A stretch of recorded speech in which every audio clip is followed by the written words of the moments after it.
Sejam todos bem-vindos a mais um Diálogo Espírita. Exatamente daqui a uma semana nós teremos o chamado Dia de Finados. E estamos nos propondo no dia de hoje trazer aqui esclarecimentos que julgamos importantes para você, meu amigo, você, amiga, refletir sobre esta data e o significado da mesma. Como deve ser a nossa conduta em relação àqueles que já partiram do mundo material e se apartaram do nosso convívio? Temos necessidade mesmo de visitar cemitérios, levar flores, acender velas? Será que a alma do ente querido ou do amigo aproveita alguma coisa disso? A boa lembrança e uma oração feita de coração não pode ser feita em qualquer dia e qualquer lugar? Já já nós vamos tratar disso. Mas temos mais, como por exemplo o quadro Espiritismo Responde, uma questão indagando se os vícios em geral, as drogas, o alcoolismo, têm alguma relação com as vidas passadas ou com a influência de entidades espirituais inferiores. E para fechar, eu trago aqui o abraço fraterno da semana a um ex-morador de rua e que acaba de obter o seu diploma na faculdade. Fique conosco.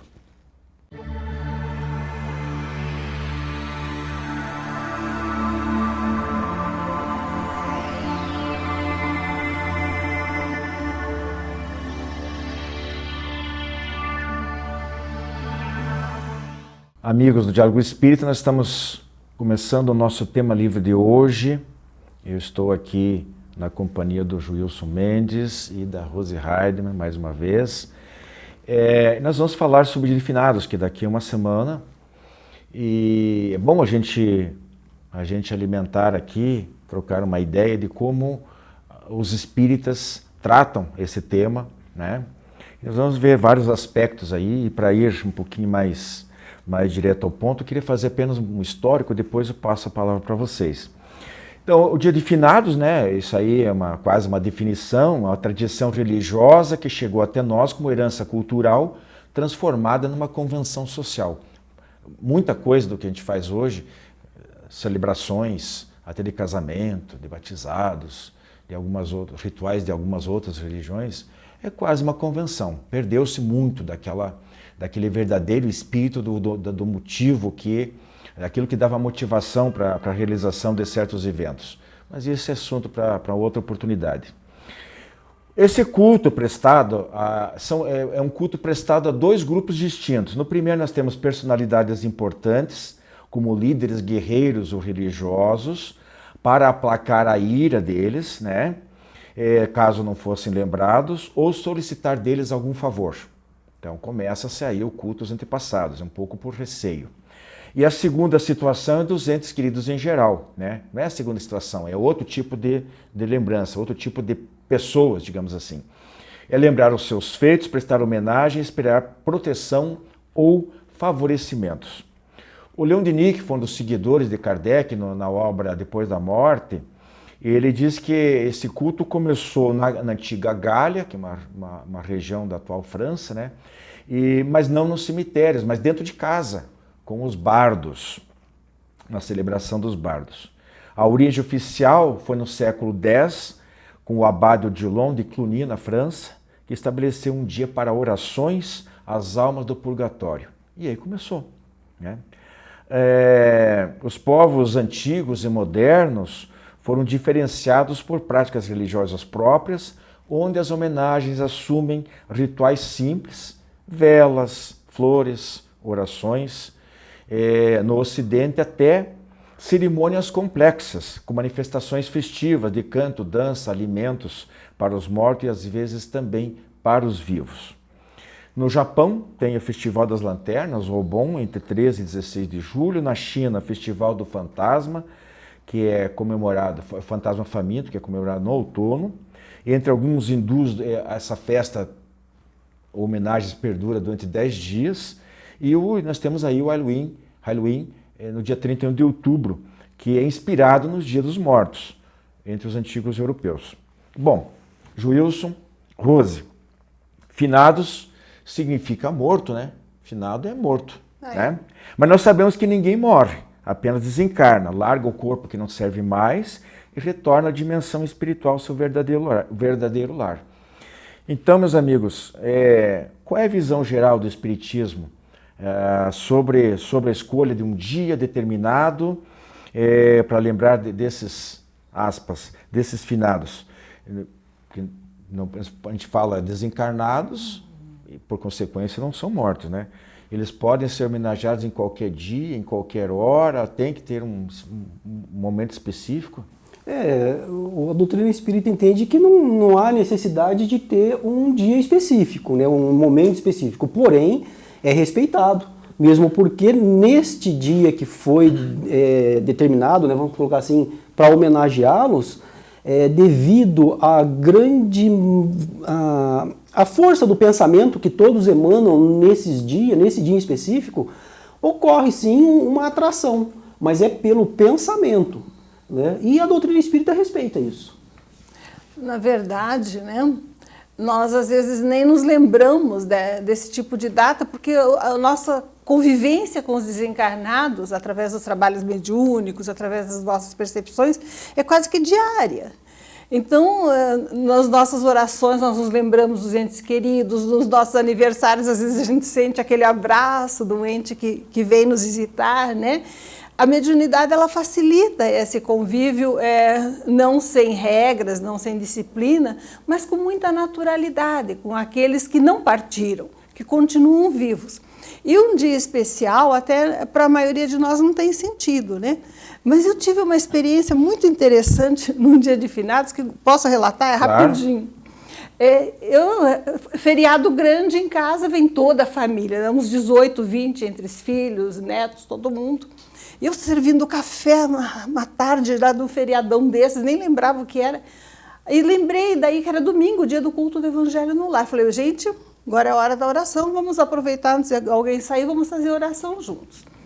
E fizemos uma oração, uma leitura do Evangelho normal. E eu enxerguei uma entidade espiritual do lado do meu genro, né? Olhei um peão boiadeiro mesmo, sabe? Com um traje de homem do campo, assim, uma bota de saltinho assim alto. Eu falei, homem de bota de salto, né? Que coisa estranha, mas aquilo bem característico. E daí perguntei, né? Quem que é? Ele falou, eu estou aqui com seu genro, né? Falou o nome dele. Aí eu virei para o meu genro e perguntei, né? Hoje tem, assim, algum parente que seja aniversário? Ele falou, não. Ele falou, eu sou o pai dele. Você não conheceu, mas eu sou o pai dele. A entidade falou, sou o João, o pai dele. Eu falei, escuta, não é aniversário do seu pai? Que ele estava assim, o espírito estava esperando alguma coisa, né? Dava para sentir. Ele falou, não. Falei, da sua mãe? Não. Falei, olha, desculpe falar, né? Mas seu pai está aqui, está esperando alguma coisa. O que é para ele hoje? Ele falou, Rose, é finados, foi finados. É a data mais importante na minha família de lembrar os mortos. Para ele, para minha mãe, é uma data muito especial. Então, se ele está aqui é porque ele esperava que nesse momento de oração, né, nós orássemos por ele. Aí eu vi o sorrisão que ele deu, né, entidade espiritual desencarnada, eu falei, está explicado. Daí fizemos a oração por ele, tudo, ele ficou todo feliz e foi embora. Às vezes a gente nem lembra que é finados, né, mas para alguns desencarnados bons, né, equilibrados, mas que conservam as suas crenças, a data tem significado e nunca tinha me ocorrido antes. Joilson, o que vale para o tempo, né, para a data, vale também para o lugar, ou seja, a oração, a lembrança que se tem dos nossos entes amados que já partiram, ou seja, de quem for, amigos, ente querido, qualquer coisa. Da mesma maneira como ele pode ser homenageado, lembrado em qualquer dia, ou até em nenhum, porque a gente às vezes passa batido por isso mesmo, né? A ida ao lugar específico, ao cemitério, por exemplo, tem alguma conotação especial ou ela também pode ser dispensada? É desnecessário, né? Porque eles se atraem pelo pensamento e pela própria história que a Rosa acaba de contar, né? Prática, né? Ele não foi atraído pelo pensamento, mas ele atraiu o pensamento de todo mundo, foi lá atrás. Ele estava lá, então, quer dizer, não foi necessário ir a um local específico para lembrá-lo. Claro. Ele estava lá. Então, nós sabemos que a nossa relação com a espiritualidade é pelo pensamento, é pelo sentimento. Né? Então, quanto maior for esse pensamento, esse sentimento, não importa onde estejamos. Né? Algumas pessoas ainda gostam, por conta da sua cultura religiosa, da sua crença religiosa, de ir ao cemitério. Não tem nada errado. Claro. Poxa, que vá, que lembra. E nesse dia, se o espírito não tiver nada mais importante a fazer no plano espiritual, porque muitas vezes ele já alcançou uma claridade espiritual, uma maturidade espiritual do lado de lá, um esclarecimento do lado de lá, e ele está trabalhando. Então, se ele não tiver muita coisa que fazer, ele com certeza irá até o local, dar um abraço no seu familiar. Claro, esperar a lembrança. Ele vai. Mas agora, se ele tiver uma atividade muito importante para fazer lá, ele não vai. Ele vai continuar fazendo o que ele tem que fazer. É o nosso pensamento que atrai, né? Eu vejo assim, né? Que bom se os nossos parentes, se os nossos entes queridos não estejam lá no cemitério. Ah, sim, né? com certeza. De repente, eles talvez não tenham nem entrado, porque quando o corpo entrou para isso, no caso de sepultamento, né, o vale para cremação, na hora que o corpo entrou, às vezes ele já ficou lá de fora, ele já está longe. Né? Ele já está em outra esfera. Né? Então, que bom. Vamos torcer para que eles não estejam realmente no cemitério. Agora, é um local de devoção. Por isso que a gente, inclusive, é um outro assunto, um tópico para outra oportunidade, para a gente falar sobre a cremação. Né? Tem as suas preferências, suas vantagens e, eventualmente, alguém acha que pode ter alguma desvantagem.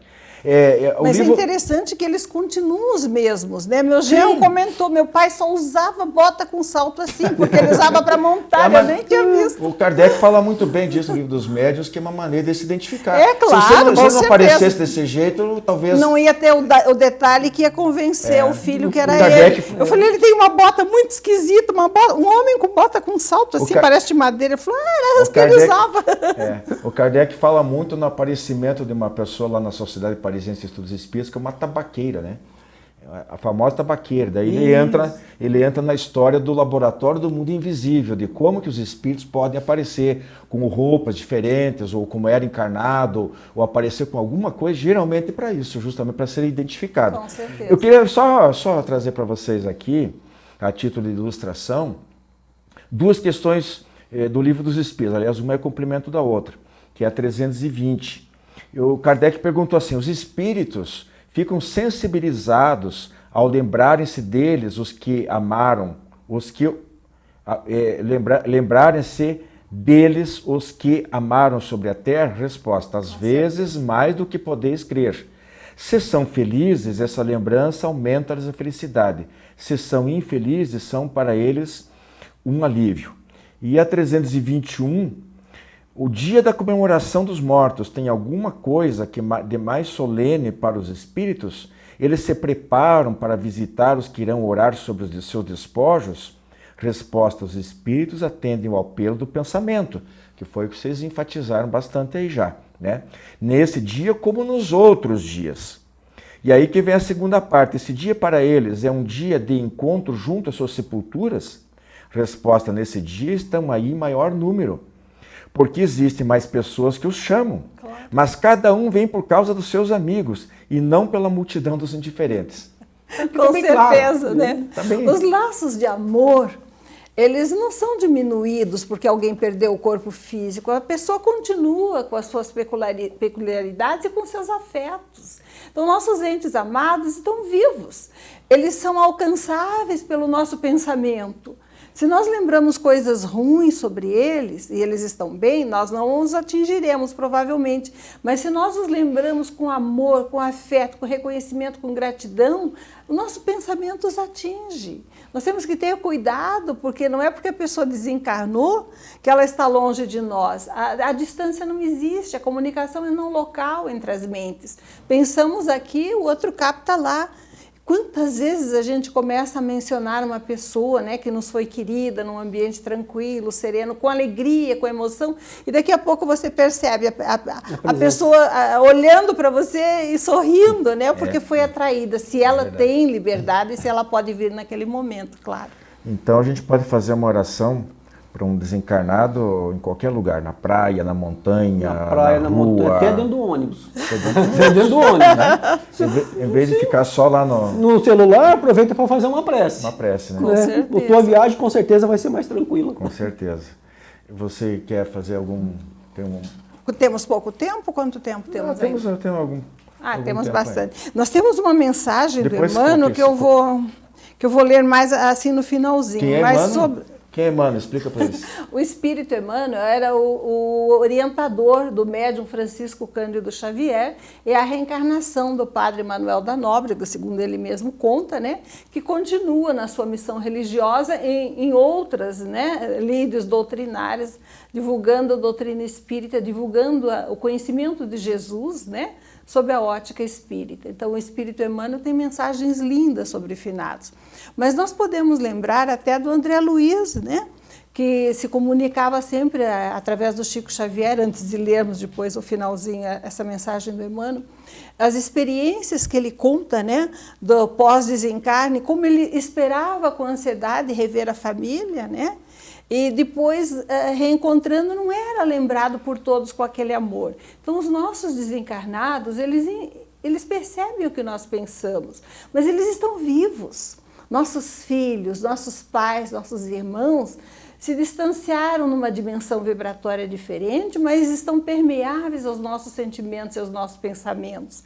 O nosso desespero, o nosso desalento, a falta de meta os atinge negativamente.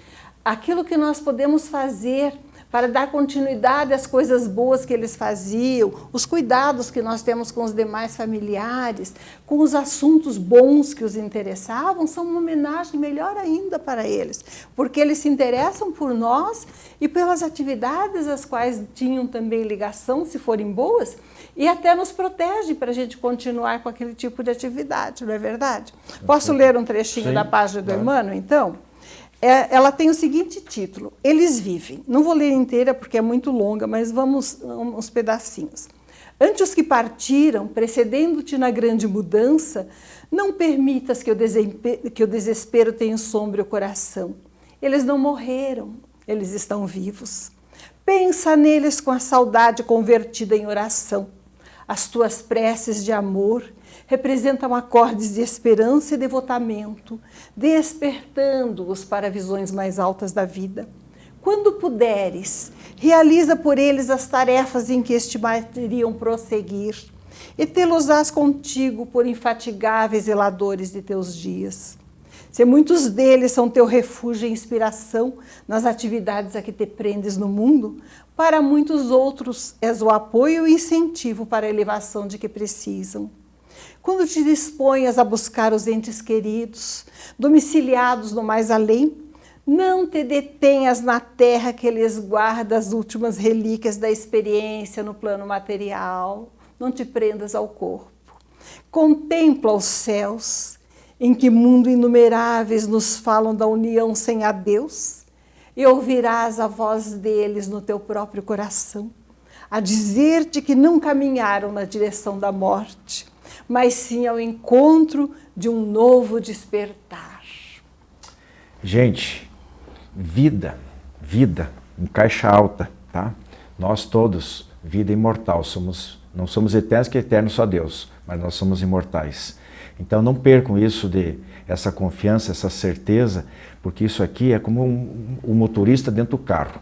O carro fica, mas o motorista é quem está atrás do volante, é ele que permanece, né? Mesmo que o carro não preste mais. É isso que nós somos. Essa casca aqui, ela é descartada, realmente vai para o cemitério, vai para o crematório, ou desaparece aí de qualquer maneira. Mas o espírito não. Luminoso, se fizer por onde, a caminhada é igual para todos, e a gente espera que, desejo para vocês, mesmo nessa data, que para alguns é de um certo confrangimento, de tristeza, seja de alegria, com boas lembranças e orações por aqueles entes queridos. Paz a todos. O Jornal Comunicação Espírita é o órgão oficial da Associação de Divulgadores do Espiritismo do Paraná. Tenho em mãos aqui a edição referente ao bimestre de setembro e outubro, e gostaria de convidar vocês a conhecer o nosso trabalho. Um jornal já circula há 23 anos. Vejam que nessa edição aqui eu chamo a atenção os segredos do cérebro e a ciência do espírito. É uma chamada principal com os textos na parte interna desta edição. Temos aqui também Hermínio de Miranda, a fascinante faculdade da psicometria. Você sabe o que é psicometria? está na nossa edição 135 do Comunicação Espírita. Também os comentários aqui sobre o simpósio, o 5º simpósio da Associação Médico Espírita Paraná. E muitas outras matérias de interesse que vocês podem tomar conhecimento fazendo contato conosco através do e-mail adpr@adpr.org.br, procurando saber quais são as informações referentes à assinatura anual do jornal Comunicação Espírita. Mais um importante veículo de informação que complementa tudo aquilo que nós trazemos aqui no Diálogo Espírita. Então, aguardamos o seu contato.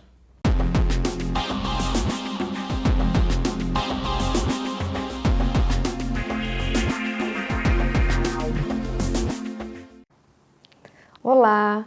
No quadro O Espiritismo Responde, temos a seguinte pergunta: os vícios como o alcoolismo e outras drogas têm algo a ver com as vidas passadas e com influências espirituais? Bem, a gente, para pensar e refletir sobre essa questão, vamos ler um trecho do livro Céu e Inferno, de Allan Kardec. No capítulo 7º desse livro, As Penas Futuras, segundo o Espiritismo, Kardec traz assim: há tendências viciosas que são evidentemente inerentes ao espírito, porque dizem respeito mais ao moral do que ao físico. Seguindo um pouco mais abaixo, ele explica: por uma consequência natural desse princípio, as disposições morais do espírito devem modificar as qualidades de sangue, dar-lhe maior ou menor atividade, provocar uma secreção mais ou menos abundante de bilis e de outros fluidos. É assim, por exemplo, que o guloso sente chegar a saliva à boca diante de uma comida apetitosa. Não é a comida que pode superexcitar o órgão do gosto, uma vez que ele não tem o contato. É, pois, o espírito, cuja sensibilidade é despertada, que age pelo pensamento sobre esse órgão, ao passo que, sobre um outro, a visão dessa comida não produziria efeito algum. Bem, olha que importante, né? A pergunta diz: os vícios de alcoolismo e outras drogas têm algo com as vidas passadas? Se a gente for pensar nisso que o Kardec explica aqui no livro, nós teríamos que entender da seguinte forma: esses vícios, essas tendências viciosas, elas são do espírito, né? São em função da falta de aperfeiçoamento desse espírito. O espírito é criado por Deus simples e ignorante. Ao longo das encarnações, ele vai depurar, ele vai aprender, ele vai se desenvolver dentro das leis morais, as leis todas descritas no Livro dos Espíritos, né? A lei do progresso, a lei da conservação, a lei da justiça, amor e caridade, todas as leis criadas por Deus. À medida que ele vai vivenciando os sofrimentos, as dificuldades, as suas experiências na sua encarnação, ele vai se tornando mais desenvolvido moralmente, espiritualmente, intelectualmente. Assim, ele consegue um manejo melhor sobre os vícios. Porém, quando esse espírito ainda não atingiu esse grau de aperfeiçoamento, ele pode sim sucumbir a essas imperfeições e pode acabar desenvolvendo o vício do alcoolismo, da droga, do jogo compulsivo, né, do gasto compulsivo, do comer compulsivo. São todos viciações. E a viciação, ela vai ser menor à medida que o espírito se desenvolve. Então, a causa é espiritual, né? Agora, a segunda parte seria, e sofre influências espirituais? Ora, aqui a gente pode afirmar, segundo os estudos já realizados, as psicografias de Chico Xavier, né, através de André Luiz, que sim, há influenciação espiritual, uma vez que um espírito que tem o vício nessa vida, o espírito encarnado que tem o vício nessa vida, ao desencarnar, muitas vezes ele vai se aproximar de alguém para sentir os fluidos de quando este primeiro toma o álcool ou a droga. Então, a influenciação espiritual. Por isso, cuidado, né? A prece, a vigilância do pensamento, a boa leitura, os bons contatos, se envolver com coisas boas, né? Aumentar o teor vibratório do pensamento, para que esses irmãos que estão também nessa dificuldade possam aprimorar-se de forma indireta, mas que também possam aprimorar-se. Muito obrigada, sigam conosco, até mais. Clube do Livro Espírita de Curitiba. Mais de 2 décadas consolando corações, iluminando consciências. Associe-se e tenha o melhor da literatura espírita em sua casa.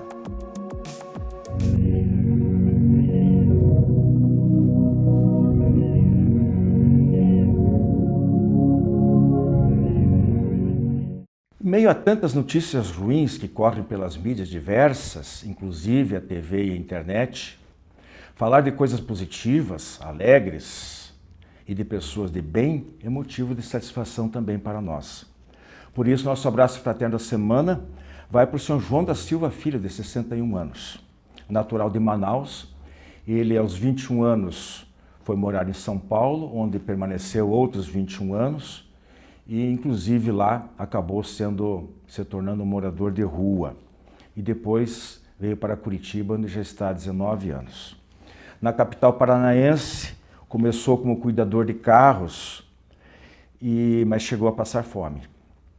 Porém, desde a saída da sua terra natal, João alimentava um sonho, cursar o ensino superior.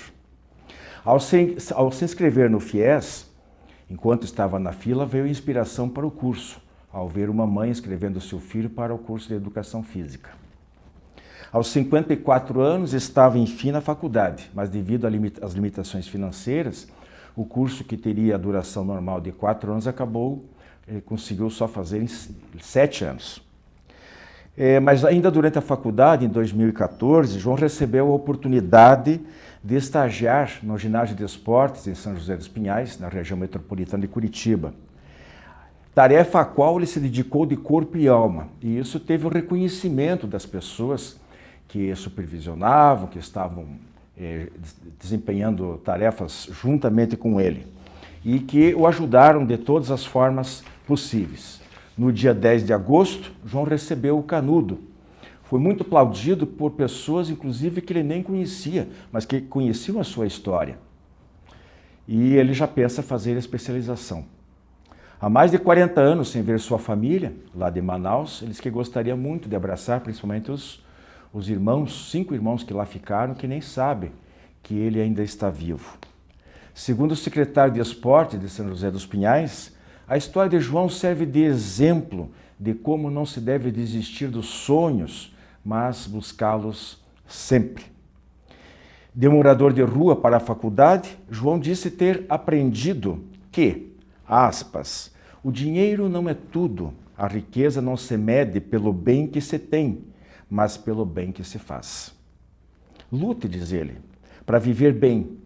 Tenha boas atitudes, caráter e dê atenção a qualquer pessoa, da mais rica à mais pobre, e não seja ganancioso. Não se preocupe com o resultado, trabalhe. Bem, cada nosso lado, eu acho que não precisa dizer mais nada.